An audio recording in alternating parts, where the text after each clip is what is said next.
All right, welcome everybody. We'll get started right on time.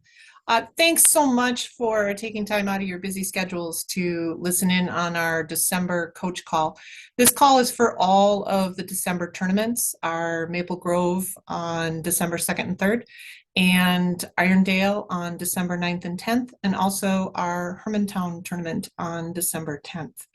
So if you need to leave early for some reason, we will also be posting a recording of this, or if you need to go back and check some of the information, the slides and the audio and video will be available on our website by early next week. So welcome.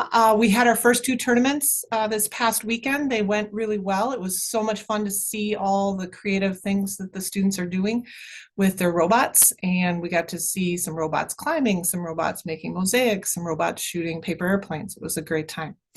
So to make your tournament go smoothly this December, we're going to go over a few key things.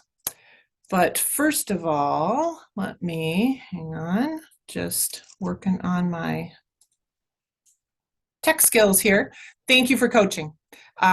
These students couldn't do this. They couldn't do all this learning and have this great time without you at the helm. And I want to also thank our sponsors, because without our sponsors, we would not be able to put on these tournaments. And so we can't thank them enough or frequently enough, and you'll hear it often. All right, so the qualifying tournaments, this is just to let you know we're going to still be fully in person. We are allowing friends and family into the judging rooms and the pit area. But please warn your family and friends that they do need to wear safety glasses if they plan to visit the pit area. We do not provide loaner safety glasses anymore since COVID. We will have safety glasses and side shields for sale for $5 each, and a few pairs of past loaner ones that will sell for $1 and people can keep them. But just give that reminder out to families when you send the final details about the tournament. All right, we are going to continue to follow all CDC and Minnesota Department of Health guidelines, as well as any requirements by our host schools and venues. And we're going to continue at this point in time to make face masks optional, but we will notify if something changes. At this point, it doesn't appear that it will, but knock on wood. All right, so first of all, let's get down to the important business. A lot of you received an email yesterday saying that your demographic survey has not yet been turned in for your tournament. We do need one submission per team, and it can be found on our High Tech Kids website under the required forms tab. This information is important for us to continue to be able to get sponsorships. Our sponsors require this information to help them know what impact their donations to us are having. And this form is also how we're going to determine how many pins your team receives. So if you haven't turned it in yet, please submit it electronically is the easiest for us and for you. Also, a reminder that we do require consent and release. The online form is found on your first dashboard. You can just print out a roster of your team as far as who has signed the consent and release.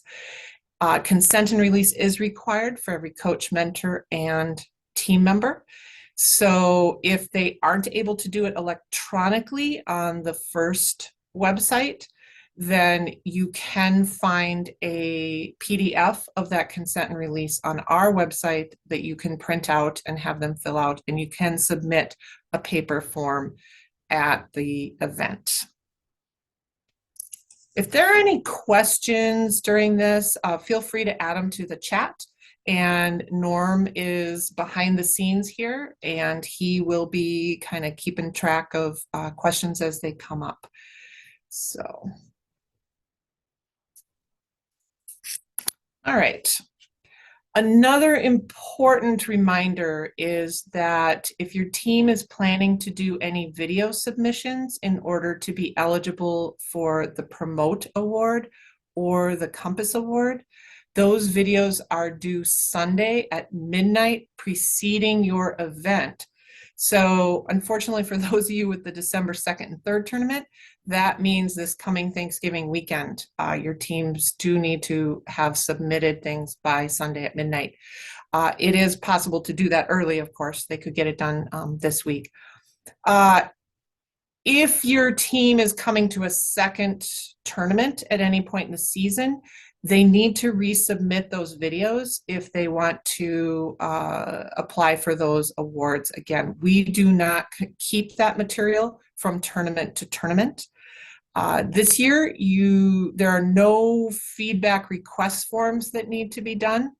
We are automatically creating one for every team, and you will receive that via the coach's email after the event with feedback from the judges from our morning interviews.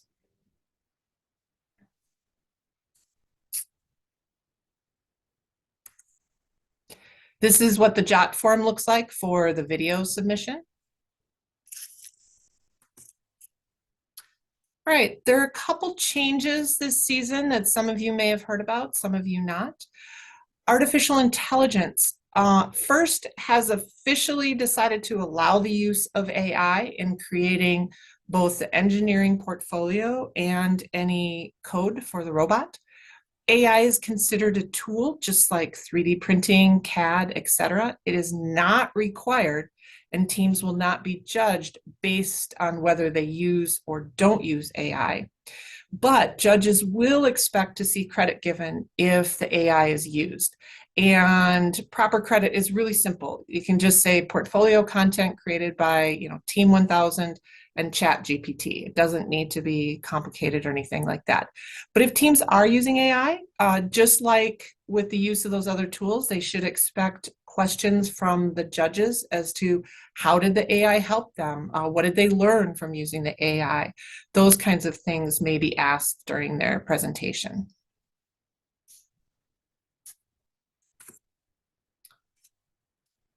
All right, also the drone is new, of course, this year and has been one of the best parts of it for the spectators. It's really fun to see the drones flying through. And just remind your team that the requirements are very specific and their drones will be part of the inspection process for the robot. So they do need to bring any different drone designs that they're planning to use. So if all the drones are the same design, they can just bring one of each color, but they must be made out of a single continuous 8x11 sheet of 20-pound paper. They can cut it smaller, but they can't cut it into multiple pieces and then fold it back together. It must be made of an alliance color for the appropriate alliance. Red or shade of red or pink is acceptable, blue or shade of blue. It must look like an airplane. This is the biggest thing that first received a lot of questions about this with different designs and things. So they created a document called Is It Legal? If you haven't seen that document as a coach, that is worthwhile to go and look at and show your team, have your team look it through and make sure that their robot matches with what the expectations are and the intent of the drone design. And make sure it's labeled clearly with the team number. And make sure they're not using any additional materials. No tape, no paper clips, no rubber bands attached to it that's flying with it. It must be just the paper flying through. We are going to have a piece of outdoor carpeting as the landing zone. It just makes it easier for us to set up each tournament, but it may be a little different than what the teams are used to, and it may be different if we have a team that goes to Worlds. They probably won't have this, so design accordingly. It won't be a slippery surface. So works to most of the team's advantage for our local tournaments, but they should be aware of that difference. All right, a reminder that portfolios are required for all of the judged awards, and the portfolio is the only documentation required for the awards. The old engineering notebook has gone by the wayside. Judges are not expecting to see an engineering notebook per se. Make sure it's limited to 15 pages plus a cover page, and it can include anything that the team wants to share about their journey this season, and it should be really treated like their resume as a team. You need to have at least one copy that's brought to the tournament. It's going to be left with the judges during that morning interview time, but we highly recommend that the team brings a second copy to keep in the pits for the afternoon interviews, because the judges will not be returning the morning copy to the team until after the awards ceremony. So having that second copy is really useful for the team to have it for reference and to share with the judges. Teams can also have more materials in their pit area. So that might be an engineering notebook. It might be just other documentation that's showing more than what they could fit into their portfolio. But at that judge interview in the morning, only the portfolio will be considered. You do not need an engineering notebook for the Think Award anymore. It, like all the other awards, is judged strictly on the portfolio. All right, just a little reminder that the state championship this year is going to be February 16th and 17th. Our metro area tournaments in December are going to advance 4 teams to state from each of the tournaments, and our Hermantown tournament, because it's half the size of the metro ones, will be advancing 2 teams. So useful information as you're strategizing for alliance selection and things like that. That state championship, for anybody that isn't familiar with it, it is a 2-day event. We do half of it on Friday, and then we have the qualifier matches, alliance selection, and pit judging on Saturday. So part on Friday, part on Saturday.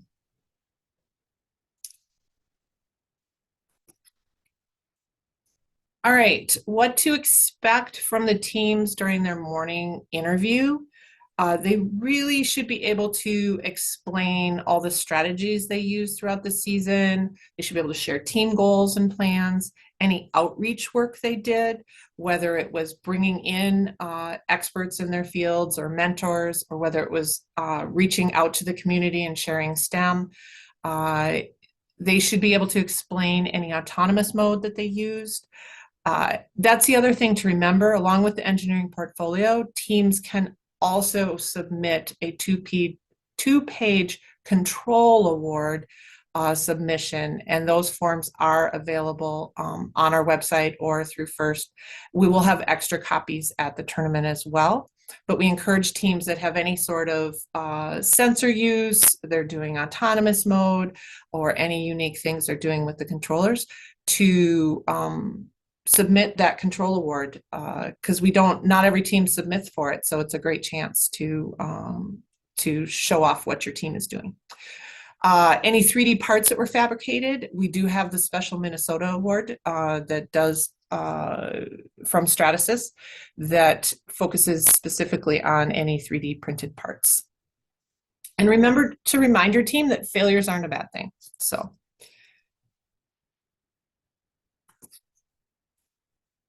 All right, this is just a sample page. If you haven't gone to look at the tournament page for your tournament, I just picked one of them. But there's some highlights here for you to know, and this is a great place to direct your families or your students if they're transporting themselves to the tournament, because it has the address for whatever tournament you're doing, the time that the doors open, it'll have parking details. There'll be a link to this call with all this information. There's a link to that demographic survey. There's pretty much everything you could possibly need about the tournament is all on this page. Notice also this bottom arrow down here pointing at Sign Up Genius form. We have trained volunteers that High Tech Kids organizes, but then there are also the general volunteers that we need for check-in tables, for queuing, for concessions, for things like that, that the tournament organizers are looking for. Setup, tear down. If you have team members who are interested in helping out, this is a great place to sign them up or have them sign up so that we know who to expect and we make sure that all the shifts are filled. This is also where we'll be posting event results a few days after the event. Concession information, the due date for pre-orders has already gone by for the Maple Grove tournament and haven't been posted quite yet for the Irondale and the Hermantown tournaments. But look for that early next week. And the due dates for those generally will be the following weekend. I know that the Hermantown due date for pre-orders for lunch is going to be on Saturday, the 2nd of December. So make sure you check that out if that's something you want to do for your team, make it easier to handle the lunch. All right, here's just kind of the general schedule for those of you that aren't familiar with it. Teams can arrive at 7:20 a.m. Please be considerate of all of our volunteers. We're getting there early and getting our things ready. So 7:20 really is when we're ready for you to enter the pit area, not before. And then you'll have a morning schedule. That page back here also will have your inspection and judging schedule. There will be a link to that document that will be posted closer to the tournament. And check that. There'll also be copies available when you check in. Just have one coach come and check in at our check-in table, and we'll give you the season pins for your team. And also, if you have seniors on your team, we have first alumni pins. And so just have the head count for how many seniors and things if it's your first tournament. If it's your second tournament, you'll just be checking in to let us know you're there. And you can get busy in the pits with all the things that happen. Our practice rounds generally start right at 10 a.m. Each team gets one practice round. There'll be a driver's meeting at 10:30, and opening ceremonies happen at 11.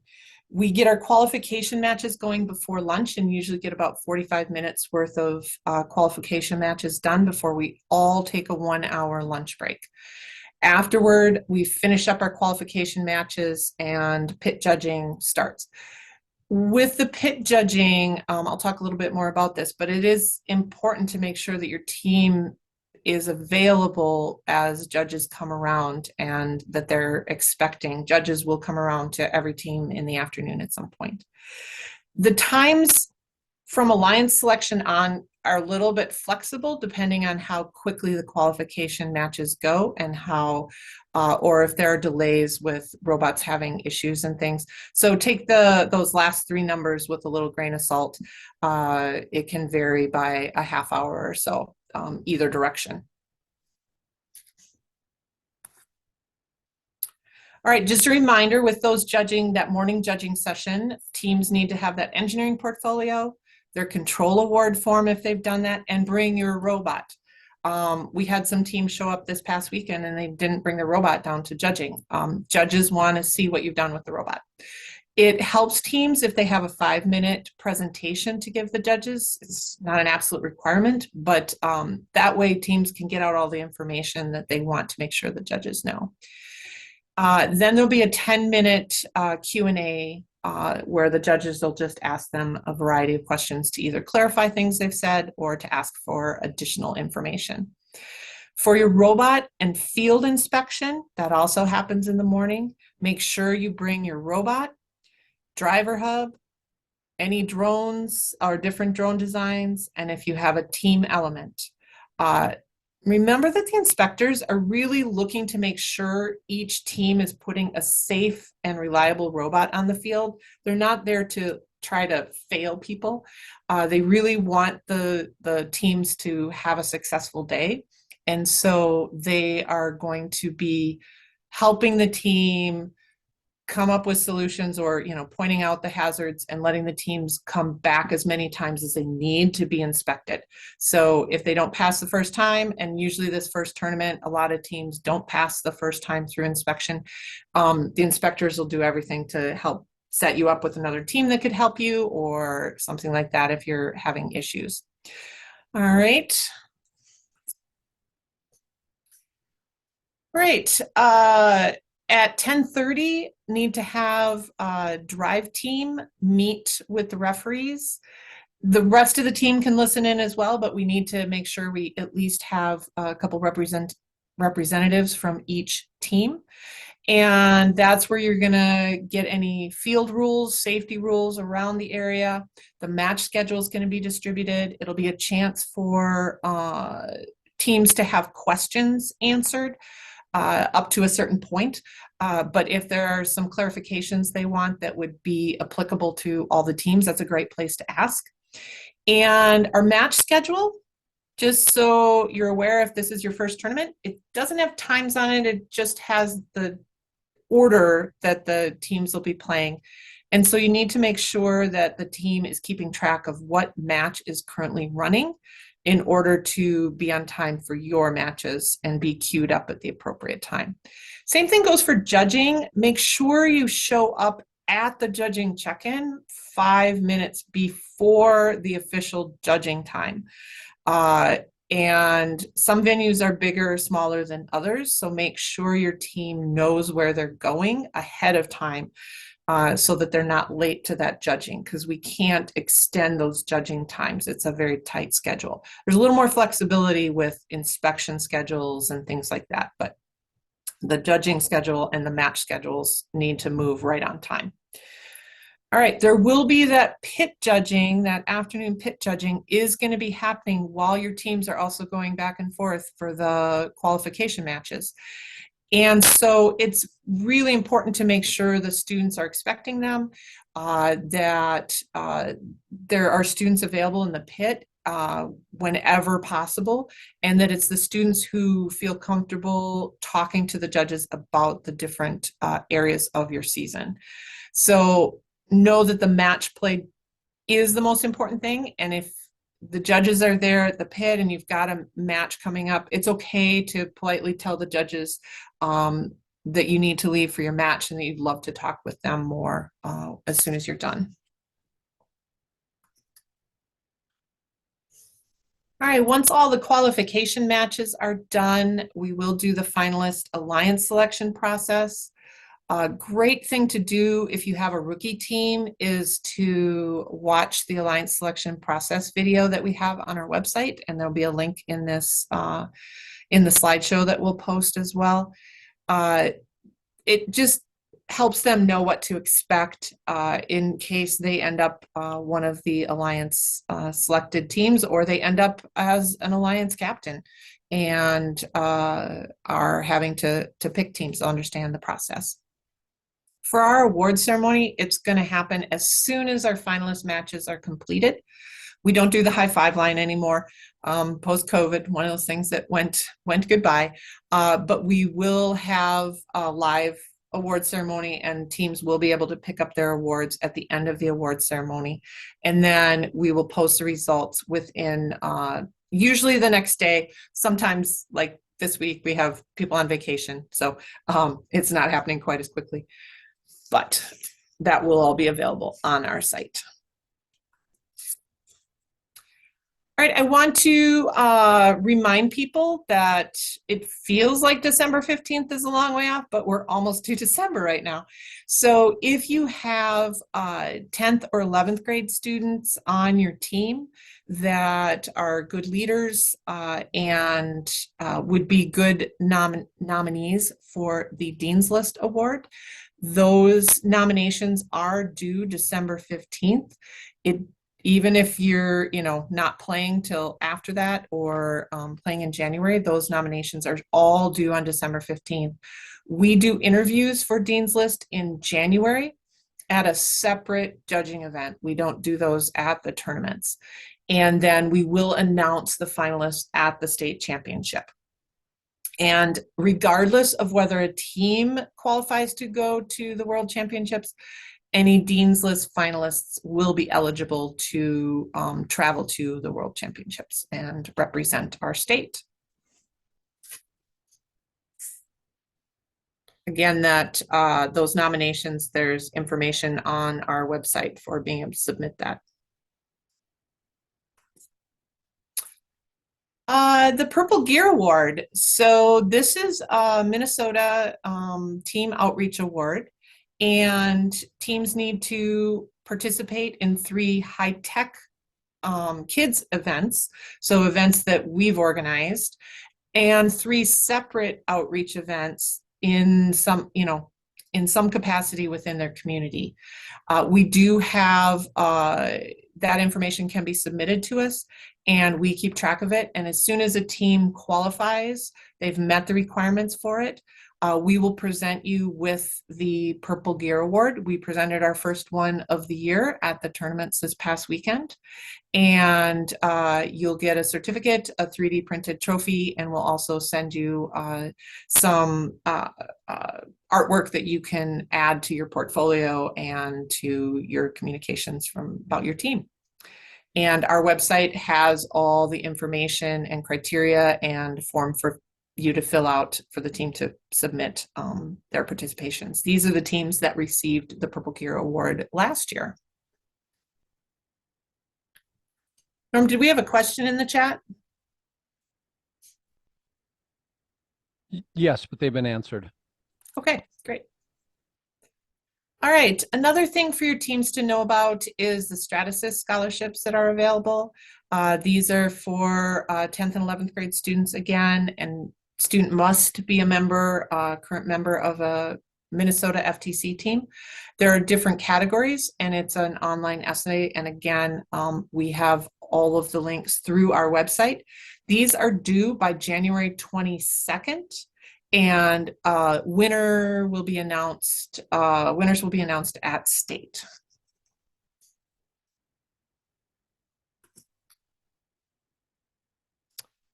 All right. We need volunteers. So, coaches, mentors, parents who want to give back. I know a lot of you already do volunteer. I know a number of the people that are on this call already tonight have already signed up, but we are short of volunteers for our December tournaments. And so if you haven't already filled out a volunteer interest form for a trained volunteer position through the High Tech Kids website, I'd encourage you to do so. And if you know other people who might make great volunteers for us, feel free to direct them to us and we can answer any questions they might have.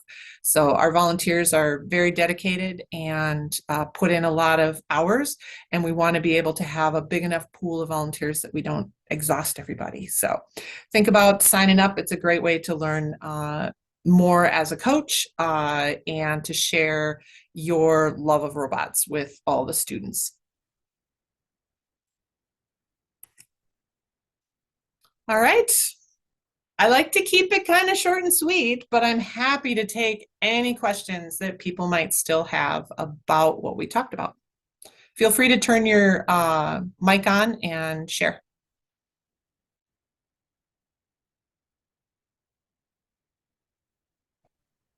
I have one question. So there's the engineering portfolio and the judging interviews. Are they, so those are mostly just, those are just kind of for the awards, and not, is that, which seem to be separate from like the game? They don't really influence each other, is that right?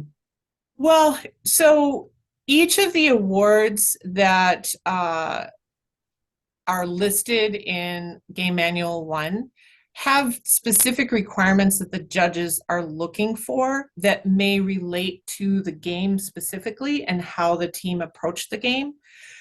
The engineering portfolio is a way for the team to share a lot of those elements about the robot game, but also a chance for the team to share about any outreach, because some of the awards are outreach specific. Some of the awards are more technically focused. And so if the team reads through all of those Game Manual #1 award descriptions, they'll see the criteria. One of the things that stays constant across all those awards is that teams must submit an engineering portfolio to even be considered for any of those awards.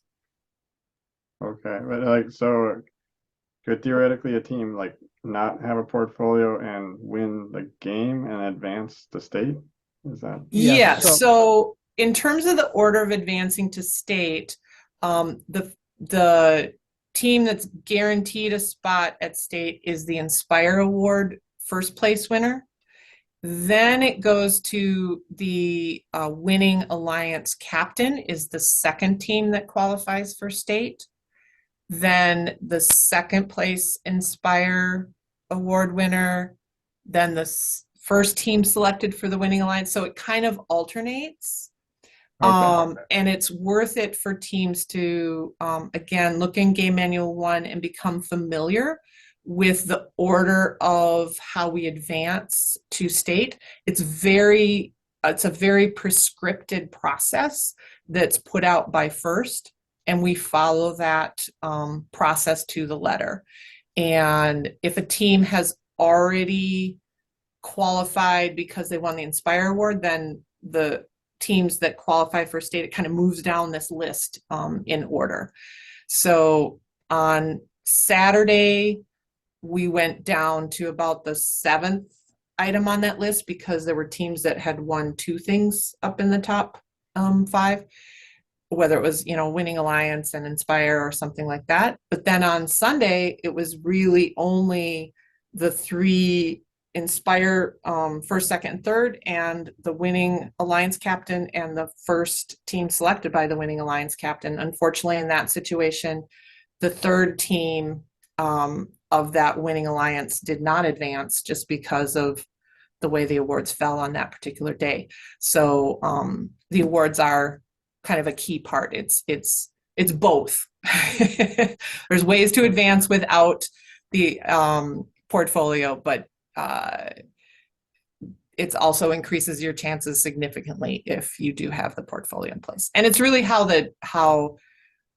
it's a way for the teams to organize their thoughts too, as far as what have they learned, how are they growing, and that usually translates into better and better robot game in terms of how they perform. Okay, thank you. Mm-hmm. So there was a question in the chat about pit setup. Yes. And that is completely up to teams. But what judges expect there is to be able to come over during the pit judging and, ask questions, and a team should be able to pull out documentation or drawings or something possibly beyond what they have in the portfolio to explain further questions what they did. Teams will obviously have tools and spare parts there for their robot. Now, a lot of teams have set up displays of what outreach they've done and things like that. So it varies from a basic table with some parts on it to teams that have fairly elaborate displays. But at most tournaments, you will get a table and a couple of chairs by it, and you can do what you want with the space. Judges aren't judging based on the prettiness or decoration in the pit, as long as when they're pit judging, they can come over and get answers to their questions and talk with the team. That's really what they're looking for. Now, other teams will wander around and look at your pits a lot. Yep, the judges are looking for substance, not beautification.